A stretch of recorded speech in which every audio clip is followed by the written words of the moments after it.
Ninja moves. Lego Ninjago. It's good. Yeah, it's worthwhile. Yeah, I recommend it. Yeah. So, if you'd like to go ahead, I'd like to ask you some questions about one of your newest projects that you kind of just completed over, how long it's been. I don't know. Yeah, no, I'd love to. Yeah. So, first off, the most intriguing thing, it's called Turbo Ditties by BeepBox God. For you people who do not know, BeepBox is like a musical sketching program, mainly just used for outlining ideas, is what I get from it. Yeah. So what gave you this title of Turbo Ditties with this app BeepBox and slight arrangements in Ableton? So I had a professor in fall for an electronic music class, and one of the days he had us use BeepBox, and I hadn't heard of it before, but he just had us make a loop. He's just like, use all 4 instruments and like just come up with something, and I sent it, and I really liked it, and that it turned that loop that I sent my professor as it's the opener to the track It's Better Not Squash.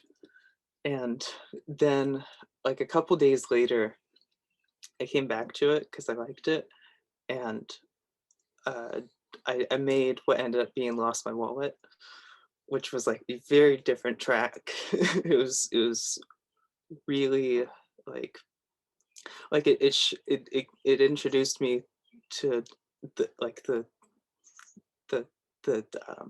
how broad the program is, despite it being just like a browser dog. So it like I knew there was something to it, and only like a couple weeks ago, like within the last month, I did kind of everything else, and like my brother was like, you should just like make as many as you can. You should just like go as far with it as you can. And I did until I kind of hit a wall, and so like that's kind of how all the tracks came together. And the name BeepBox God kind of like Ryan. We were trying to come up with a moniker that was like good, but it would, and Ryan just like threw it out because of how like egotistical and like I like if I choose that name, then in theory no one else can be better than BeepBox than me, like by a long margin. And I can't comment about that. It works.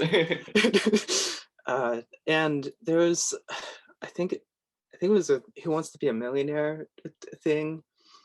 There, I was watching it with some friends, and I can't remember what the real answer was. Oh man, I can't. There, it was a question that was asking about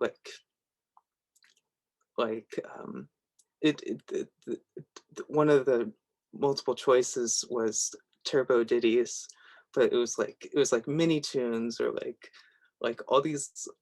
I don't remember the question, but one of the options that we were just laughing at over and over again was Turbo Ditties. And once I realized that I had them, I had to do it. So there's that. It's full circle now.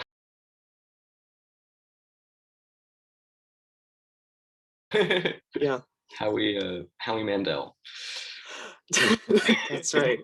Deal or no deal. The banker is a bad man. Turbo Ditty or no Turbo Ditty. So with that said, some of the song titles sound very autobiographical at time. Correct me if I'm making an assumption, but Butternut Squash, Soup, Shopping Cart, Hitting a Car with an M dash. Is this true, or am I just finding a fallacy and reading too much into it?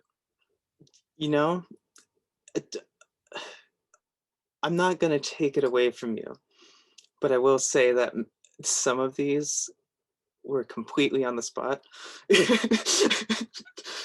I'm not gonna tell you which ones though, I think but the mystery should stay.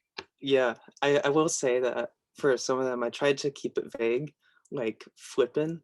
Is that about like flipping, or is it like angry, like I'm flipping out, or like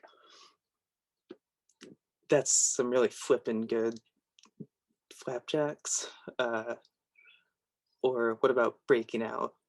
Is that like acne, or is that prison, or you know, there are a couple, or yeah, some of these aren't as vague, like lost my wallet. That one, I never lost my wallet like that, but I it's imagine if you're at a gig and then come home and realize you lost your wallet, that song plays. And there were a couple of like alien tracks, like Grabulon 12. That one's whenever you encounter aliens, you can play that one. um, and whenever you trip to slash on the porch, that one will start playing. You don't have to manually play that one. That'll just go. Yeah. So as you're kind of getting to, we've talked about your creative process a little bit. So did you just sit in your room and just come up with them during, that remote class? You're like, oh, this is great. Is that just your creative process before arranging them into Ableton? Kind of. Yeah, like it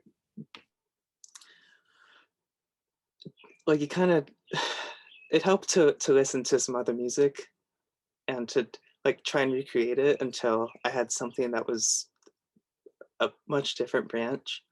Um, but yeah, I don't know. Like the format's really good for just keeping going because it you can just keep it on forever if you want, and then you just keep adding until it comes together and feels like a cohesive and listenable loop. Um, but I mean, something that helped me. I think I kind of placeboed myself, or not. I Pavloved myself. Excuse me. Is I needed chewing gum during like this whole process. Like it helped my creativity to have some bubble gum on me to to eat while I made loops. Um, but yeah, mainly the thing is like I would listen to other music for half an hour before to just like get my brain moving, I guess. But you kind of just sit with it, and if it's not working out, I would leave it and either make a new tab or like come back the next morning and realize that it was not a good loop or there was something to it. But usually, if it was silly, it ended up being good. Yeah, the album is definitely really playful and I think fun. It's, Thank you. it's not like you can taste tinges of emotional vulnerability, but also I can feel that you just want to have fun. You could describe me that way. So I think that worked as far as the autobiographical part. And then you said you were listening to music during it. What kind of music were you listening to while creating? I would, Swan dive? yeah, Salon Dive a little bit, Kamasi, Washington, um, Boards of Canada, um, some Kendrick, um, anyone who has like really good instrumentals. Just like I needed some just like fresh ideas to kind of jam with for myself. Um, Well, Jacob Mann was honestly a really big influence for this album. He had his Juno 106 album, which is kind of a longer form version of Turbo Ditties. Or I think it might be more accurate to say Turbo Ditties is a much more short version of 106. But he was probably like the biggest single influence of anyone, I think, for this album. If you'd like to share, would you like to share your experience interacting with Jacob Mann very briefly? Yeah, sure. So I mean, finishing the album and like uploading it to Bandcamp, I felt like it made the most sense to like reach out to say, hey, you inspired me to make an album, and yes, it sounds a lot like you. um, and he got back to me like within a day on a Sunday, and was like, dude, this is sick. Like this is really cool. Like he listened. I mean, like I act surprised that he listened to it all the way through, but it was like 7 minutes. But yeah, no, he listened to it and really enjoyed it, which is really cool to me. Yeah. And I sent it also to my music professor who introduced me with BeepBox, and he also thought it was really cool, and we chatted a bit about that. But I've gotten high praise from musicians, which is very cool to me, and it's a big success. That's so great to hear Yeah. that. All right, so that's kind of all the questions I have about Turbo Ditties by the one and only BeepBox God that is sharing this virtual space with me. Yeah. Thank you. Anything else you want to Oh, well, I gotta let my dog out. Be right back. say? Yeah.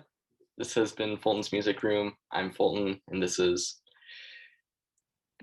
Eric, BeepBox God. Thanks for having me, Fulton. yeah, it was great to chat about some music and your own music. Yeah, thank you. Yeah, so once again, this is Fulton's Music Room on Laser Loot Air Student Radio. Be sure to check out our website, plu.edu/laser for more. And I will link Eric's project in the description for any of you that want to check it out. It's a Name Your Price album on Bandcamp, and it'd be really awesome if you could kick them some bucks. They deserve it. Thank you. Yeah. All right. Bye, everyone. Bye bye.